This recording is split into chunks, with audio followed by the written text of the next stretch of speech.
예, 저는 소리 내서 기도하는 게 가장 힘든데 많은 분들이 또 그런 얘기를 많이 하시거든요. 아, 이렇게, 소리 내서 예, 기도하는 게 자유 기도라고 하죠. 자유기도? 예, 아. 어떻게 하면 잘할 수 있는지, 그리고 기도 내용은 또 어떻게 해야 되는지, 아. 공동체 안에서 기도할 때 아. 그 내용을 개인적인 기도의 내용. 네, 그것 좀 알고 싶습니다. 네. 우리 가톨릭 교회가 특히 이제 우리 한국천주교회 안에서 이렇게 소리를 내서 기도를 하기 시작한 것이 그렇게 오래 안 됐어요. 어림적으로 생각해 보면 1970년대 중반 이후부터, 그 말은 무슨 말이냐면 한국 천주교회의 우리 한국에서는 이제 성령 쇄신 운동 그렇게 말을 하는데, 원래는 카리스마틱 리뉴얼이라는 은사 쇄신이에요. 은사 쇄신 운동인데, 이 운동이 한국에 전해지면서 거기에 그 은사 쇄신 운동의 가장 중요한 핵심은 기도 모임이에요. 그러니까 모여서 기도를 합니다. 근데 기도를 하는데 소리를 내서, 개인이 소리를 내서 기도를 하기 시작을 했어요. 그러면서부터 우리 가톨릭 교회에서는 이제 개인이 소리를 내서 하는 기도를 하기 시작한 거죠. 물론 뭐 그 전에 개인적으로 모였을 때 얼마든지 할 수 있었지만, 어쨌든 간에 그 전에는 다 우리 천주교 신자들은 기도하라 그러면 침묵, 아니면 그냥 묵주기도, 그거밖에 안 했죠. 그런데 이제 소리를 내서 기도하라고 그랬어요. 그러다 보니까 사실은 저부터도 익숙하지가 않았어요, 처음에. 소리를 내서 기도를 하라고 하는데 소리 내서 기도를 해본 일이 없잖아. 또 이거 잘못하면 망신나고 그냥 어려워요. 그런데 쉽게 말하면 기도도 잘 하고 싶으면 자꾸 해야 돼. 그게 정답이에요. 이게 우리가 보통 1분만, 소리 내서 1분만 지나면 반복합니다. 대체적으로 반복하게 돼 있어요. 그래서 이제 제가 지금 우리 복마발전소에서 이 기도 훈련을 하고 있습니다. 지금 제가 우리 회원들 중심으로 해서 기도 훈련을 하고 있는데, 그래서 그분들이 기도 생활을 사실은 잘 할 수 있도록 첫째 기도를 하는데, 그냥 제가 처음에 보니까 그냥 횡설수설하고 했던 얘기 또 하고 맨날 달라는 이야기만 하고 그래서 제가 이거 안 되겠다 싶어서 집에서 써오라고 그래, 준비해오라고 그랬어요. 적어오라고 그랬어요. 이게 처음에는 그것도 쉽지 않은데, 그런데 하다 보니까요, 이게 몇 개월이 지나니까, 기도가 너무 좋아. 아주 일목요연하면서도 내용이 있고, 감사와 찬미가 많고, 달라고 하고, 이런 구하고 청하는 기도보다는 하나님에 대한 찬미와 감사가 굉장히 많이 들어가더라고요. 그래, 이렇게 훈련을 하면 되겠구나. 그래서 제가 이 기도 훈련을 하는 분들에게 항상 미리 준비하고 적어오라. 본인이 준비하고 적어서 가지고 오면 그 내용은 정리가 된 거잖아요. 이야기하는 것도 마찬가지인데, 그러니까 정리된 내용을 가지고 기도하니까 깔끔해요. 우리 발전소에서 한 달에 한 번씩 기도 모임을 하고, 지금은 이제 이름이 바뀌었습니다. 미사로 시작하는 원래 피정을 매달 지금 하고 있습니다만은, 그 모임에서, 그 피정에서도 이렇게 기도를 하라고 시키면요, 그냥 우리 회원들은 다 준비해와. 시키건 안 시키건 관계없이 다 준비를 해와서 하라고 이제 그 시간을 줄 때는 그냥 서로 일어나서 기도를 하는데, 너무 잘하는 거예요. 너무너무 잘하는 거예요. 감격스러울 정도로. 그러니까 준비하면서 써가지고 기도하는 훈련을 하면요, 잘할 수 있어요. 그런데 이 기도는 여러분 아시다시피 입만 가지고 하는 게 아니잖아. 그 마음 안에 나의 어떤 진심, 진정성이 담아 있어야 되거든요. 그런데 그거를 준비하는 과정 안에서 진정성을 담기 위한 노력을 해야 돼요. 그냥 남이 보기에, 남이 듣기에 좋은 말만 해서는 안 돼요. 진정성이 있어야 남이 들을 때 감동을 받는 거거든요.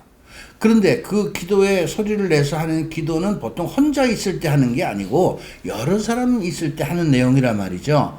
그렇다면 여러 사람이 있을 때 하는 기도의 내용은 어떻게 해야 되느냐? 개인 기도가 아니잖아요. 그러니까 참의와 감사와 뭐 내가 필요한 것도 청할 수 있지만 공동체를 위한 여러 사람들이 들어서 함께 공감이 갈 수 있는 그런 내용의 기도를 하는 것이 좋다. 여러 사람이 함께 기도하는데 맨날 주님 우리 시어머니 어떻게 우리 남편 이런 얘기만 하면 안 되잖아요. 다른 사람이 공감하기가 어렵죠. 그것도 한 번은 괜찮은데 모일 때마다 그러면 아니 저 사람은 뭐 맨날 어떻게 그냥 자기 문제만 가지고 맨날 저렇게 1년 12달 하나도 해결되는 것도 없이 똑같은 얘기를 똑같은 기도를 하나 그럴 거 아니에요. 그죠? 그러니까 여러 사람들이 하는 그 기도 모임 안에서는 공동의 주제, 공동의 사람들이 공감할 수 있는 그런 내용으로 기도하는 것이 좋다. 그러니까 기도를 잘하고 싶으면요.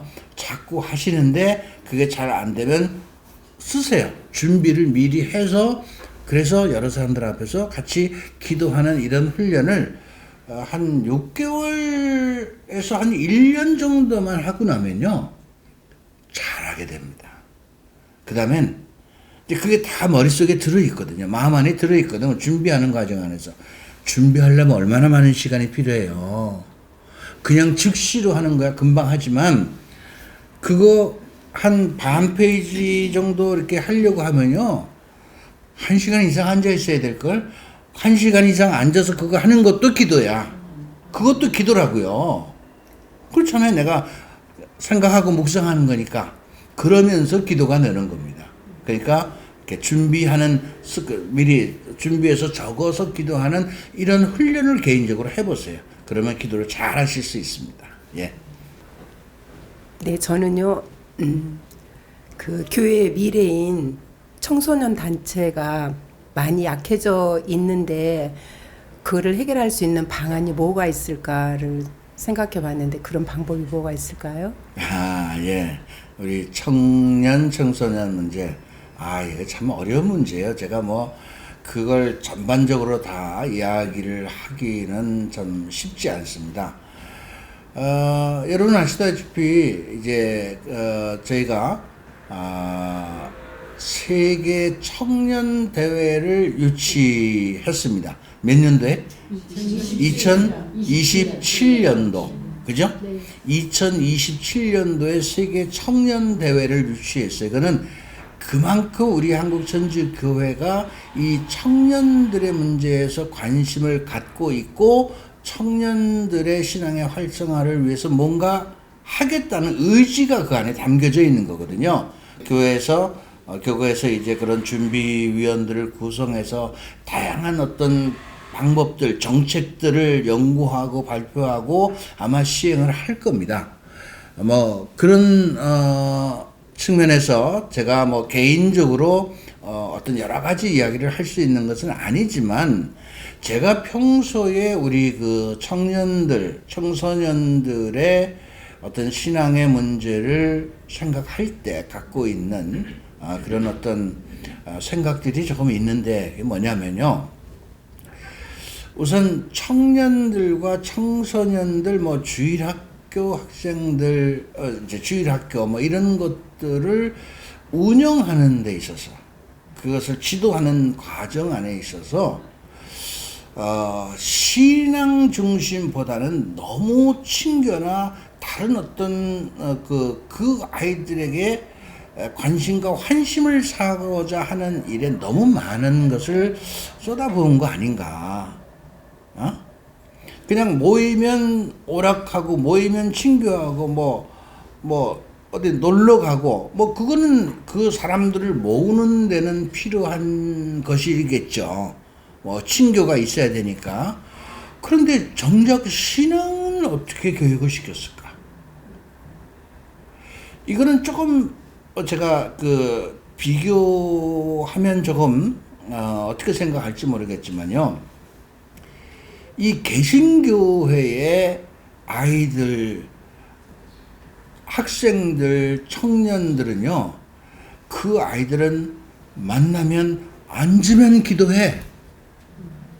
우리가 다 알다시피. 걔네들은 기도하는 게 너무나 자연스러워요. 너무나. 그런데 우리 아이들이, 학생들이, 청년들이 앉으면 모이면 기도합니까?